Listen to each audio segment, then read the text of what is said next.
Hour Zero. Sitting in his office surrounded by his most trusted advisors, Xi Jinping feels ready. Over the past decade or more, he's spent billions upon billions modernizing China's military. His nation now has nuclear weapons, around 500 of them, and he's built one of the world's largest navies. Add to that the fact that China's military has more active members than any other nation, with 2.35 million people to call on. He's going to bring war to the United States. But to do so, he has to carefully coordinate attacks throughout the Pacific. He knows that the United States has bases in Japan and South Korea, around 190 in those two countries alone, and a powerful navy that, though smaller than his, packs a lot more firepower. A full frontal assault on the United States without taking care of those problems first would be suicide. He needs to secure the Pacific, giving China a route toward the American mainland as a priority. His attack doesn't begin with missile launches. It starts on the cyber front.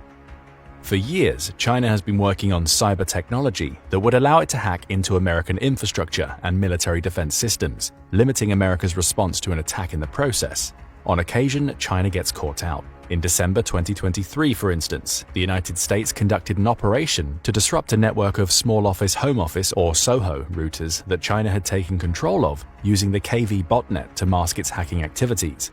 That was unfortunate for Xi, but it won't stop the first stage of his attack. Xi gives the okay and dozens of cyber attacks begin. Chinese hackers work feverishly, targeting American water systems, electrical grids, and communication systems, with a special focus on any that are located near key military installations. Further attacks take place within the networks of companies that provide critical services to America's military, as well as attacks on systems and transportation methods that will be used by the United States to deliver aid to Taiwan in the case of a Chinese invasion. That last step is critical. To reach the United States, China has to secure a passage through the Pacific. Taiwan, which China has claimed for decades should be part of the People's Republic anyway, is chosen as the main target. By securing that island, China can break through the nations in the Pacific that are allied to the United States, including Japan and South Korea, and clear its route to the American mainland. Hour 1. The United States is scrambling. It's no stranger to Chinese hackers, but it's never faced an operation of this scale before. The country's success against Volt Typhoon, the elite group of Chinese hackers that were responsible for the KV botnet attacks mentioned earlier, revealed that China has its fingers in major networks. Rail, mass transit, maritime, water, and pipeline systems were all under threat. And though Volt Tycoon has been mostly eradicated, the sheer scale of the disruption occurring in the US reveals that it was far from the only hacker group China had in play. America is left chasing shadows, at least for a couple of hours, which is all China needs to start the next stage of its assault. Xi Jinping gives the okay for the next and boldest part of its strategy: activating the People's Liberation Army Rocket Force, or PLARF. The group has around 120,000 members, who combine to operate 6 known ballistic missile bases throughout China. However, the PLARF's real strength lies in the sheer number of missiles it has at its disposal. Recent estimates from the US Naval Institute place the number at somewhere around 4,000, all of which are capable of targeting ships moving at sea in addition to static land-based targets. Both capabilities will be needed by Xi. In arranging this attack, he's had to make some difficult decisions. He knew that a launch against Taiwan was inevitable, and the island nation became his first target. A missile barrage begins, with air support being provided by the recently upgraded bases at Longqian, Jiangsu, and Wuhan. All three are supporting China with fleets of Shenyang J-16 fighters, launching missiles of their own while engaging Taiwanese defenses in the air. The tougher attacks focus on the US Pacific Fleet. Numbering around 200 ships, along with 1,500 aircraft and 150,000 military personnel, that fleet is the biggest barrier that stands in the way of Xi's ambitions to invade the United States.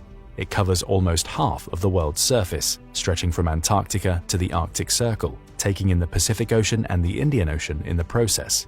Xi can't hit everything in that fleet, but his goal is to strategically weaken the fleet in the early hours of his new war, eliminating America's ability to rapidly respond to his actions. To do that, he needs a 3-pronged missile attack. First, he has to engage the naval bases the United States has set up in Japan, South Korea, and the Philippines. It's a risky move. Any missile strike on these nations will surely cause collateral damage, potentially bringing all 3 of them into the war in support of the US. But failure to strike now means leaving nearly 200 bases ready to launch an immediate counterattack supported by around 79,000 troops. Xi can't take that risk. Hordes of Dongfeng 26 or DF-26 missiles are launched towards America's bases in Japan and South Korea. Each missile has a range of 2,485 miles, easily ensuring they can reach their targets. They are accompanied by shorter-range missiles, such as the DF-16, for a simple reason. Xi needs his DF-26s for attacks further afield. Those very missiles are also part of the second part of China's missile barrage, attacking closer to the United States. More are sent flying toward Guam, targeting the Andersen Air Force Base in Yago, as well as Naval Base Guam in Santa Rita. Xi also unleashes the new jewel in China's missile crown to strike Hawaii. The DF-27 is a hypersonic missile that can just about reach America's east coast and is capable of evading US missile defenses. It'll be Xi's chief weapon when attacking the American mainland, at least during the early stages of the war. Finally, the third strike, attacking American ships that are currently in the Pacific. Chief among the targets will be the small fleet of cruisers America has in the water near China, including the USS Shiloh and USS Mobile Bay. All told, there are 9 of these ships, all packed with heavy armaments and strong anti-air defenses that China hopes to either eliminate or damage heavily. Secondary targets include the much larger fleet of US Navy destroyers, which pack less of a punch than the country's cruisers but will still be enough to cause serious damage to the Chinese fleet if they're allowed to go unchecked. There are dozens to target, and Xi knows that he won't be able to take out all of them. But the more he can destroy with missiles now, the easier he'll find his invasion of Taiwan and subsequent passage to America. However, Xi's missiles won't have clear paths to their target. Though his cyber attacks have left the United States scrambling, it hasn't shut down the country's missile defense systems. America's DSP satellites, overseen by its Space Force, easily detect China's missile launches, giving President Joe Biden time to organize the country's defenses. Chief among these will be its ground-based interceptors, or GBIs, of which there are currently 44 active in the United States. Most of these systems, 40, are stationed in Alaska, though they're still capable of destroying intercontinental ballistic missiles, ICBMs, traveling at around 15,000 miles per hour. The other 4 are stationed in California, much closer to China's Hawaiian targets, and will be responsible for providing most of America's defenses against China's missile barrage. There's just one problem. What if any of the missiles contain nuclear warheads? Biden consults his advisors, who conclude that possibility is unlikely. American satellites show that the missiles are on course to hit its Pacific bases and Hawaii, suggesting a conventional strike. If Xi were going nuclear, his ICBMs would be on their way to Washington and other key strategic locations in the American mainland. Right now, the strategy is clear: evacuate troops from the anticipated strike zones and hunker down. A counterattack will come, but at present, the US has to rely on its missile defense systems. Across the Pacific, Xi watches and waits as the first of his missile barrages travel toward their targets in Japan and South Korea. Both have activated their missile defense systems to guard America's bases, with the platform they rolled out alongside the US toward the end of 2023, giving them advance notice of the missiles China has launched. Many get shot out of the sky, falling harmlessly into the Pacific, but the sheer number of Chinese missiles overwhelms the defenses. Okinawa is practically destroyed. As home to most of America's overseas military in Japan, it was the chief target of these strikes.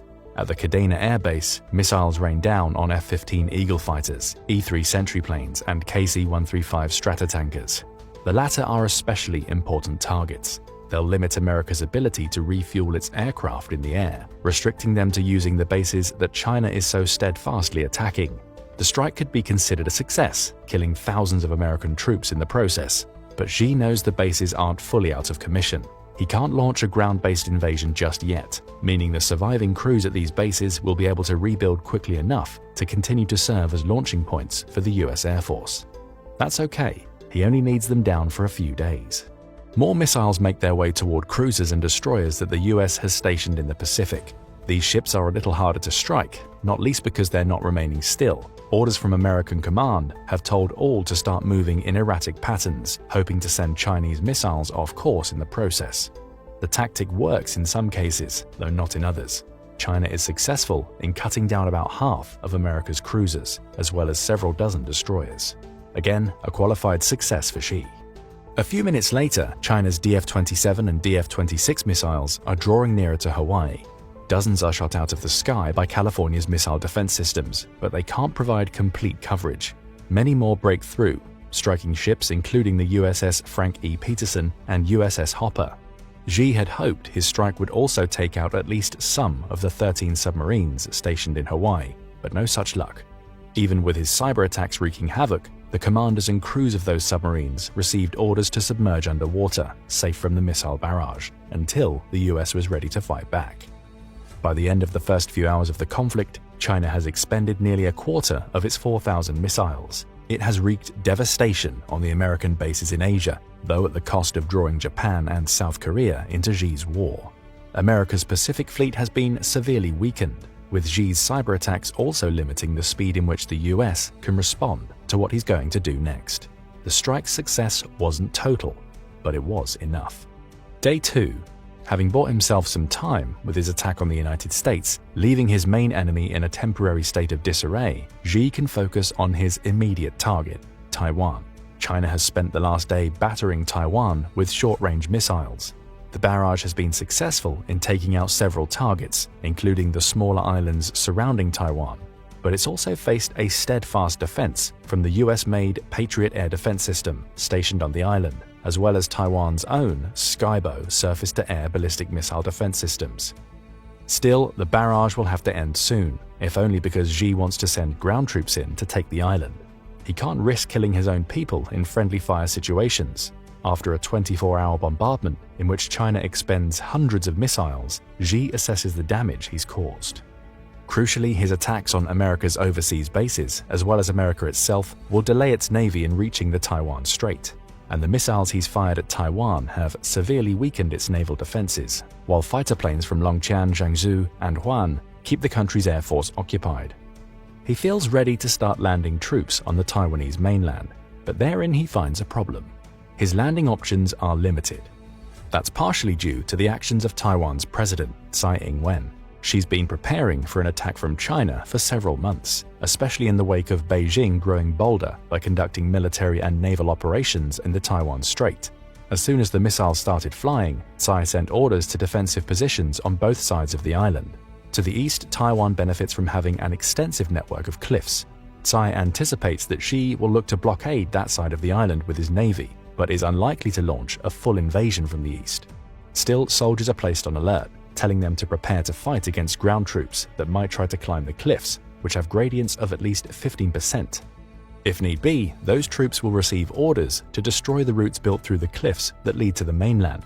Her main focus lies in Taiwan's west. As the coast closest to China, it's going to be the point of ingress into the island. Tsai places all 15 major ports and harbors on that coast on high alert, with orders for their destruction in place if China's forces get near. Tsai can't afford to allow China to set up a naval presence on the island itself if it manages to invade. Then there are Taiwan's beaches. All are heavily fortified, with any Chinese troops that manage to land having to make their way through scores of barbed wire-laden defenses just to achieve any hope of reaching the roads that lead to Taipei. The waters leading to most of those beaches are less than 50 feet deep, meaning China can't land troops en masse. It must take them most of the way before ferrying them across in smaller vessels, all while being subjected to missile fire from Taiwan. Those waters are also packed with shallow mines, with the beaches also containing anti-landing spikes that will prevent China's tanks from making inroads. And if worst comes to worst, Tsai can collapse the roads leading into Taipei from the west, forcing Chinese troops to navigate challenging terrain if they ever hope to reach Taiwan's capital. Tsai is going to make this a war of attrition, and that spells bad news for Xi. Day 3. The United States is almost ready to counter the initial Chinese offensive. But before it does, Biden puts on his diplomatic hat as he prepares to exploit a key weakness in Xi's plan. One of China's biggest challenges in the war is economic. The country relies heavily on importing goods, spending $2.56 trillion in 2023 alone. Biden has spent the last 3 days organizing heavy sanctions against China, with America's network of allies finally paying off. China will not only struggle to import goods and equipment from the United States, but it'll also be cut off from its European trade partners. All agree to not sell to or buy from China, essentially creating a blockade for as long as the war lasts. That blockade extends to oil. China imports 11.8 million barrels of oil per day to keep itself running. Much of that oil comes from Russia, which is now responsible for about 19% of the oil China buys annually. However, the other 81% comes from countries like Saudi Arabia, which are allied to the United States. Leveraging diplomatic pressure, as well as the concerns that other Asian nations such as Saudi Arabia have related to Chinese expansion, Biden is able to cut off most of the oil reaching China. Yes, Russia will supply Xi, though it isn't able to cover the massive shortfall that results from America's sanctions. And given Putin's war in Ukraine, he also can't risk Russia's trade with other countries for the sake of solely supporting China, especially given that he faces his own sanctions. Xi didn't expect this. Now he faces a shutdown. China has to defeat the United States in a matter of months, or else its resources will dwindle to the point where it's practically starved out of the fight that it started. Day 4. With sanctions in place and trade routes in the process of being cut off, Biden's next move is to speak to his allies in NATO. After all, China directly attacked America on its own soil by launching missiles at Hawaii. It also attacked America-owned military bases overseas, which would also constitute an attack on the US. All of this plays in Biden's favor for one reason: Article 5 of the NATO Charter. According to this article, if any NATO ally or member nation is the victim of an armed attack by another country, every other NATO member will consider this an act of violence against themselves. In short, China's attack on the United States has brought most of Europe into the fold. Biden has been cooperating with NATO members from the moment he detected China's missiles. Collectively, that makes him ready to utilize the power of 31 nations, including what's left of the United States defenses. The focal point of the counterattack is obvious: the Taiwan Strait. Xi has failed to take Taiwan with his missile barrage and now faces an extended conflict in which he's losing thousands of troops every day to his attempts to land on Taiwanese beaches. Even if he manages to break through Taiwan's defenses by simply throwing sheer numbers at the island, his troops will face an urban warfare campaign that will see them fight tooth and nail for every street they manage to claim. Xi didn't expect this. And this war of attrition all adds up to time that the US and its allies can take to prepare an attack. The strategy is to combine America's naval resources with those of its NATO allies, as well as the navies of South Korea, Japan, and Australia. The latter will also be a focal point of the counterattack, as China neglected to destroy the bases America has set up in Australia. The United States sends a fleet of ships, including most of its stock of 11 aircraft carriers, toward the Taiwan Strait. They're accompanied by one of the UK's aircraft carriers, the HMS Queen Elizabeth, loaded with Typhoon FGR-4 and F-35B Lightning jets. Similar support comes from Canada, which commits half of its 12 frigates to the American cause, as well as Japan, which sends most of its fleet of 36 destroyers. South Korea hesitates. It's happy to support the US in any way that it can, but it also has to be wary of North Korea, which could see China's attack as an opportunity for it to start a war with its southern neighbor. If South Korea commits its naval or aerial resources to America now, it leaves itself open to attack. Biden understands this, resulting in South Korea's role being to keep watch over North Korea to ensure it doesn't get involved in the conflict. And now the US has an allied fighting force that's capable of fighting against China in the sea or air. The fleet sets sail. Week 2. Xi has been bombarding Taiwan to no avail. Every attempt to land ground troops on Taiwan's beaches is met with missile strikes and fierce beach combat. Yes, he's slowly whittling away at those defenses, but for each victory he achieves, a road is destroyed or a tunnel collapsed by Taiwan, forcing his troops to divert over difficult terrain to get to Taipei. The few who managed to reach Taiwan's capital have been destroyed in urban warfare. This was supposed to be a quick victory. It had to be. Every day that China doesn't control Taiwan is another day in which American counteroffensives draw nearer. Finally, 2 weeks after his missile launches, Xi faces the prospect of American naval and aerial assets reaching the Taiwan Strait. Worse yet, they're supported by NATO and Japan, neither of which wants to see China gain more influence, be it in the Pacific or the Americas. Worse yet for China, its navy, though larger than America's, doesn't compare in terms of sheer firepower. Though Xi was successful in destroying almost 24 of America's destroyers in his missile barrage, that still leaves 68 to contend with, around 20 more than China has. And although China has more corvettes and patrol boats, neither will withstand the combined naval firepower being brought into the Taiwan Strait. Worse yet for Xi, America has an ace in the hole: its Rapid Dragon tactic. Over the past couple of years, the United States has been retrofitting some of its cargo aircraft so they're capable of dropping pallets of long-range missiles. Each pallet can be stocked up with 30 AGM-158 Chasom cruise missiles, which have a range of between 229 and 1,118 miles, depending on which version of the missile is launched. Stacked into America's MC-130J aircraft, which Xi didn't target as he didn't believe them to be a threat, these pallets start raining cruise missiles down onto the Taiwan Strait. Those missiles serve two purposes. If they hit a Chinese ship, their 990-pound WDU-42B penetrator warheads can easily destroy most targets. But even if they fail to hit, such a large barrage of missiles launched simultaneously will confuse the missile defense systems built into China's larger warships, as well as those in the 3 air bases that are the launching point for China's fighter jets. While the missile defenses are focused on a flurry of Chasom cruise missiles, more targeted strikes can take out targets. The Allied forces turn the tide in the Taiwan Strait. Month 2. Xi has lost the clear passage into Taiwan that he'd established during his initial invasion. He's still getting troops onto the mainland, though each landing is subjected to Taiwanese defenses along with assaults from the US and its allies' navies. Worse yet, he's lost air superiority. In truth, he never really had it. Taiwan's 142 F-16 fighter jets, many of which have been upgraded, may be technologically inferior to China's J-20s. The infrared search and track, or IRST, built into the J-20s means that it's far more capable of tracking and eliminating a target than the F-16. But Tsai knew this, and knew that support was coming from the US. She's used her F-16s to delay rather than defeat China, just as she's used her beach and urban warfare tactics to keep China from sending hundreds of thousands of troops into Taipei. Now, the US and NATO are in the Taiwan Strait, and they're pushing Chinese forces back to their home country. Constant missile barrages on the Longqian, Jiangsu, and Huan air bases have rendered them practically unusable, making it a struggle for China to get new fighters into the air as quickly as it had managed before. America's aircraft carriers, of which it brings 8 to the Taiwan Strait, can each hold around 75 fighters, bringing the Allied forces to a total of 600 when at full capacity. Add to that the Rapid Dragon strategy, and America and its allies are shutting down every attack China attempts. It's not long before America's Navy cuts off the passage into Taiwan.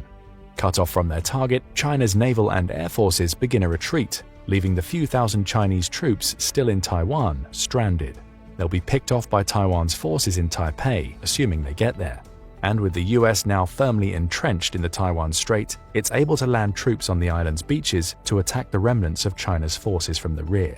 It's a lethal pincer movement that soon puts paid to Xi's invasion. Still, it hasn't all been clear sailing for the US. China has managed to use its strong submarine fleet, with its 6 Shang-class nuclear submarines leading the way, to take out 2 of America's aircraft carriers. It's a difficult loss, especially given that those carriers housed about 150 fighters between them. But America's submarines are just as lethal. Though it has fewer submarines than China, around 60 to China's 78, its crews are better trained and have fewer targets to strike. Both of China's aircraft carriers, brought into the conflict due to the American assaults on its air bases, are taken out, minimizing China's impact from the air.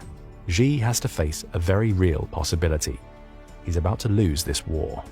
Month 3.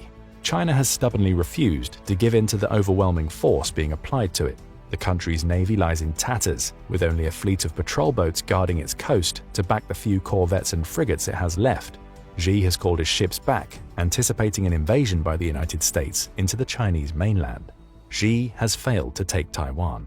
And in attacking the United States directly, he's only discovered that America's NATO allies take Article 5 very seriously. The same goes for other allies, including Japan and South Korea, which have aided the US both because of their military alliances with the country and because neither wants to see the spread of Chinese influence in the Indo-Pacific. Xi knows he's miscalculated. Now he faces a very big question. Does he launch nuclear weapons? China has around 500 nukes, as well as ICBMs, capable of reaching the continental United States. His country's CSS-4 Mod 2 Mod 3 missiles could do the job thanks to their 8,000-mile range. The DF-41 can also hit the mark, as it's capable of traveling nearly 7,500 miles. But Xi thinks better of it. Launching his nuclear weapons against the United States would mean a response in kind. and while America's Minuteman III ICBMs lack the range of his missiles, the country's submarines and aerial bombers could easily drop nukes all over China if provoked.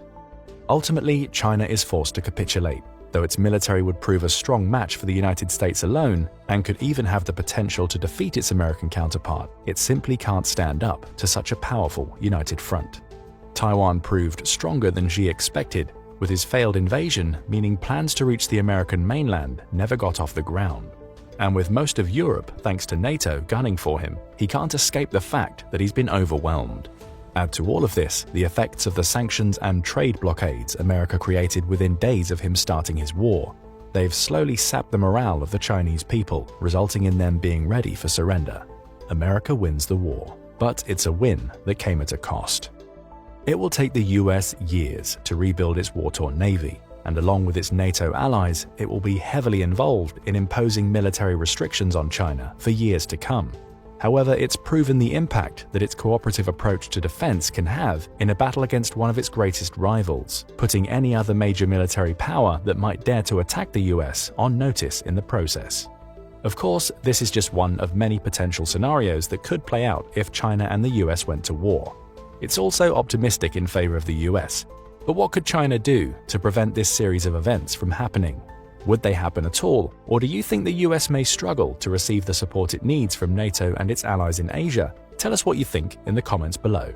Now go and check out the US Navy's plan to defeat China in war, or click this other video instead.